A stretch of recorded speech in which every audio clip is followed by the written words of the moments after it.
የመጨረሻ የኃጢአትም ኃጢአት ነው። መቅሰፍት የሚያመጣ ቅዱስ ቁርባንን መዳፈር፣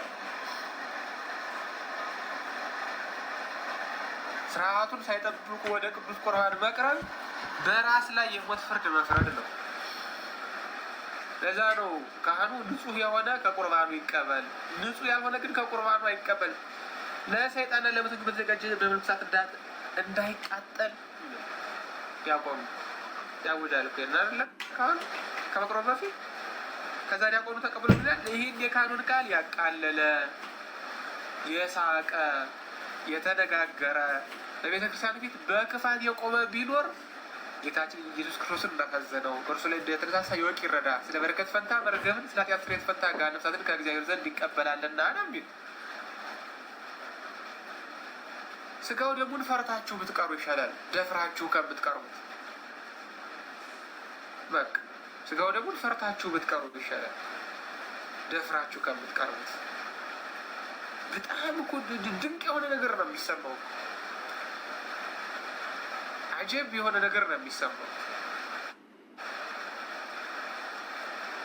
ሰው እሳታዊ ምግብ ሊበላ፣ እሳታዊ መጠጥ ሊጠጣ፣ መለኮታዊ ስጋ ሊበላ፣ መለኮታዊ ደም ሊጠጣ ወደ ቤተ ክርስቲያን እየገባ ሱሪ ጉርድ እንዴት ሊያስጨንቀው ይችላል? በመድኃኔዓለም ይሄ እኮ አናምነውም ማለት ነው። ስጋው ደሙ ነው ብለን ሲጀመርም ብናምነውማ የምንለብሰው ባላስጨነቀን ነበር።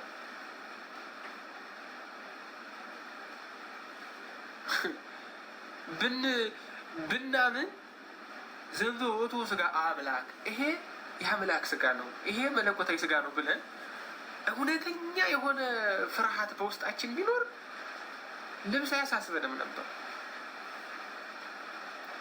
አያሳስበንም ነበር ልብስ። እኛ ግን ከቅዱስ ቁርባኑ ይልቅ የሚያሳስበን እናቴ ስወጣ እንዴት እሆናለሁ? አሁንስ እንዴት ነው የምሆነው? እኔ አሁን አንዳንድ ጓደኞች አሉ እና ቅዳሴ ላይ ዲያቆኑ እኔን ነው ያየው አንቺን ነው ያየው የሚል ክርክር ሁሉ የሚገጥሙ ሰዎች አሉ። የሚገርማቸው ድምፁ ስለሚያምር ብቻ እንዲሁ ኪዳነ ምሕረትን ሌላ ቤተክርስቲያን ሄደው የሚያስቀድሱ ልጆች አሉ። ከዲያቆኑ እንዲሁ ዝም ብሎ የዓይን ፍቅር ይዟቸው ማለት ነው። አሁን ሴትዮ ልታስቀድስ ሄደች ነው ይባል።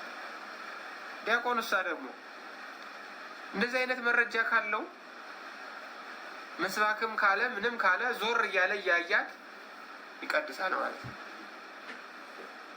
አሁን ይህስ እንደው ወንድ ነው እንደው በወላዲተ አምላክ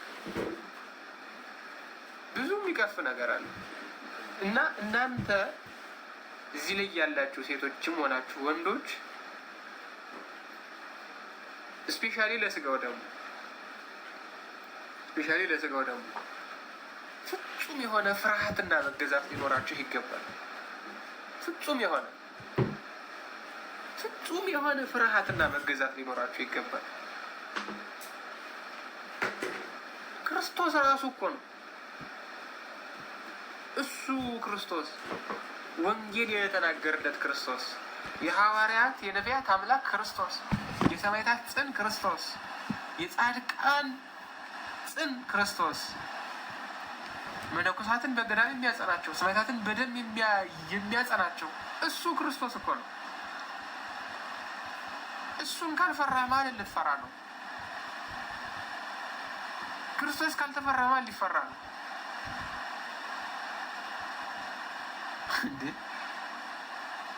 እና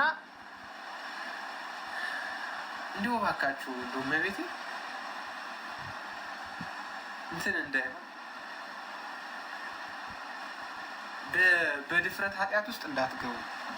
ቅዱስ ዳዊት ከድፍረት ኃጢአት ሰውረኝ ያለው ለዚህ የድፍረት ኃጢአት እጅግ በጾም በጸሎት የማይወጣ ነገር ቢኖር የድፍረት ኃጢአት ነው።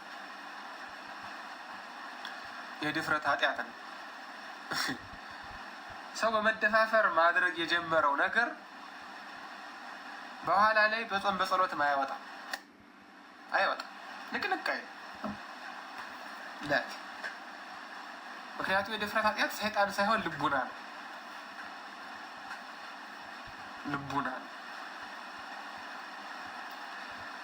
ከድፍረት ኃጢአት ጠብቀኝ ይላል። ፈለገ እንበድል የፈለገ እንፍራ፣ ነገር ግን ይሄ ፍርሃት እንደው እንዴት ነው ይሄ በደል ወደ መደፋፈር እንዲወስደን መሆን የለበትም። ወደ መደፋፈር መሄድ የለብንም።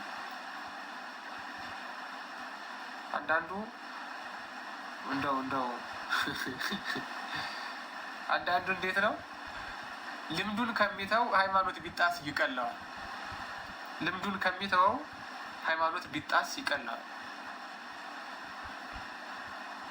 ምን ለምደሃል? እኔ እኔ ሹርባ መሰራት ለምጃለሁ። ወንዱ ቤተክርስቲያን እኮ አትሰራ ይላል እና እኔ ምን አገባኝ? ቤተክርስቲያን ዋናው ልብ ነው ይልሃል። ዋናው ልብ ነው። በቤተክርስቲያን ላይ እያመፅክ ዋናው ልብ ነው። ዋናውማ ልብ ነው፣ ትክክል ነው። ግን ያንተ ልብ አመፀኛ ነው። ልብ የለህም ነው። ዋናው ልብ ነው። በጣም ነው የምትገርመኝ። በቤቴ የትኛው ልብ ኑሮ ሆነው ዋናው ልብ ነው የምትለው? ዋናው ልብ ነው፣ ትክክል ነው። ዋናው ልብ ነው፣ ግን ንጹህ ልብ ነው። ዋናው ልብ ነው። አዎ ዋናው ልብ ነው፣ ግን ንጹህ ልብ ነው። ለቤተ ክርስቲያን ሕግና ስርዓት የሚገዛ ልብ ነው። ዶግማዋን ቀኖናዋን የሚያስረዳ ልብ ነው እንጂ እኔ ስፈልግ ከሳራ ጋር ስፈልግ ከሳሮን ጋር ስፈልግ ከሙጭት ጋር ለጥልና እንዴ አንተ ጅብሪል እንዴት አደርጋለህ? አይ ዋናው እኮ ልብ ነው። አንተ አልገብ ብዘሙትም እኮ ዋናው ልብ ነው። ልቤ እኮ አልዘሞተም። ይቻላል እንዴ እንደዚህ? ዋናው ልብ ነው ብሎ ነገር አለ እንዴ? ያልዘሞተ ልብ ነው። ትክክል ነው። ዋናው ልብ ነው። አዎ የታወቀ ነገር ነው። ግን ዋናው ልብ ነው የሚሰራው። ንጹህ ልብ ላለው እንደኔ አይነት እንደናንተ አይነት ገልጦ የሆነ ልብ የሌለው ሰው ነው። ዋናው ልብ ነው።